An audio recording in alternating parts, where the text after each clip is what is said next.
कुमुदपुर नाम का एक छोटा सा गांव था जहां पर सभी लोग बड़े ही मिलजुल कर खुशी खुशी रहते थे। पर कुछ दिनों से गांव में बहुत ही डर का माहौल बना हुआ था। कुछ दिनों से गांव में एक लंबी गर्दन वाली चुड़ैल ने आतंक मचा रखा था। जो कोई भी दिन में या रात को जंगल के रास्ते से गुजरता था वो मारा जाता। पर गांव से शहर जाने के लिए सिर्फ एक ही छोटा रास्ता था और वो था जंगल का रास्ता। एक बार की बात है, गाँव में रहने वाला मंगल अपनी चाट पकौड़ी की टोकरी अपने सिर पर रखकर शहर बेचने के लिए जाता है। मंगल जंगल के पास पहुँच बोलता है, एक तो हमका शहर जाने को पहले ही बहुत देर हो गई है, और अब अगर हम जंगल का रास्ता छोड़कर दूसरे रास्ते से शहर गए तो सुबह से शाम हो जाएगी। हाँ, और अगर जंगल से गए तो लंबी गर्दन वाली चुड़ैल हमें मार डालेगी। पर चुड़ैल तो ठीक दोपहरी या फिर रात के ही समय जंगल में घूमती है, अभी तो सुबह है, तो फिर हमका चुड़ैल का कैसा डर। अब तो हम जंगल के रास्ते ही शहर जाऊंगा।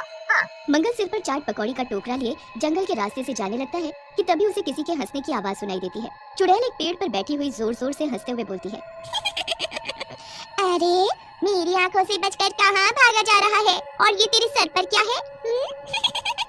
मंगल अपने पीछे मुड़कर देखता है तो उसे कोई दिखाई नहीं देता। तभी चुड़ैल पेड़ से नीचे उतरती है और अपनी गर्दन को लंबा करके मंगल के मुंह के सामने आकर रुकती है। चुड़ैल हंसते हुए बोलती है, अब तुमरा वही होगा जो मैं चाहूंगी। आज बड़े दिनों बाद मुझे मेरा शिकार मिला है, आज तो मैं जमकर खाऊंगी। अरे चुड़ैल जी, हमका मत मारो। अरे अभी तो हमारा बिया भी नहीं हुआ है। अगर आपको भूख लगी है तो ये हमारे हाथ की बनी चाट खा लो। चाट तो मैं खाऊंगी ही, पर उससे पहले तेरा काम तमाम करूंगी। ऐसा बोलकर चुड़ैल मंगल की गर्दन काटकर सारा खून पी जाती है और फिर टोकरी में रखी सारी चाट एक ही बार में चट कर जाती है। अरे वाह, गांव के लोग तो बहुत बढ़िया चाट पकौड़ी बनाने लगे हैं। अब तो लगता है कि मुझे जंगल से बाहर निकलकर गांव में जाना चाहिए और वहाँ की बढ़िया बढ़िया चीजें खानी चाहिए। फिर चुड़ैल जंगल के बाहर जाकर खड़ी होती है कि तभी उसकी नजर दूर एक पानीपुरी वाले के ठेले पर पड़ती है। चुड़ैल अपनी गर्दन को लंबा करती है और ठेले पर रखी पानीपुरी खाने लगती है। अरे गाँव वालों, ये लंबी गर्दन वाली चुड़ैल गाँव में कैसे आ गई? अरे हमका कोई बताओ तो सही। अरे ओ मोटू, कितना चिल्लाता है रे तू? एक तो 4 लोगों का पेट तू अकेले लिए घूम रहा है, ऊपर से दुनिया भर का चिल्ला रहा है। अरे चुड़ैल जी, हमका छोड़ दो जी, हमका जाने दो। अरे हमारे छोटे छोटे 4 बच्चे हैं, एक ही बीवी है, हम पर दया करो चुड़ैल जी, दया करो ना। अगर आप हमें छोड़ दोगी तो हम आपको रोजाना बढ़िया बढ़िया पानी पूरी बना कर देंगे। हाँ। वैसे तुझे छोड़ने का मेरा मन तो नहीं कर रहा, पर तू इतनी विनती कर रहा है तो छोड़ देती हूँ तुझे। मगर हाँ, तू रोज मुझे ऐसी चटपटी पानी पूरी बनाकर खिलाएगा। अगर नहीं खिलाई तो मैं तुझे एक ही बार में पूरा का पूरा चट कर जाऊंगी। ऐसा बोलकर चुड़ैल अपनी डरावनी हंसी हंसने लगती है। चुड़ैल की हंसी सुनकर सारे गांव वाले इधर उधर अपनी जान बचाकर भागने लगते हैं।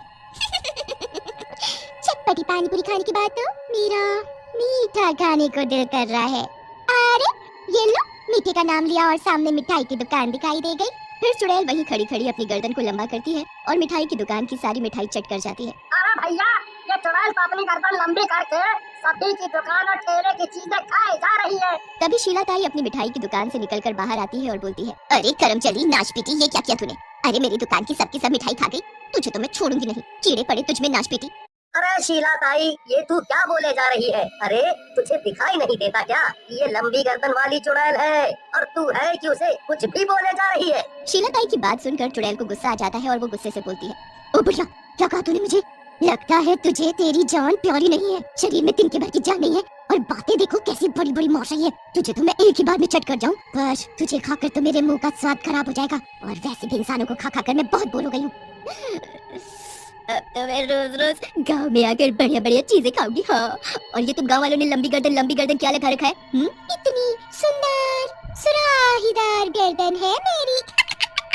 जी जी चुड़ैल जी, सच में बहुत ही सुंदर सुराहीदार गर्दन है आपकी तो और आवाज भी बहुत मीठी है। हाँ। चुड़ैल मुस्कुराते हुए बोलती है, पूरी गांव में तू ही मुझे समझदार लगता है, इसलिए सभी गांव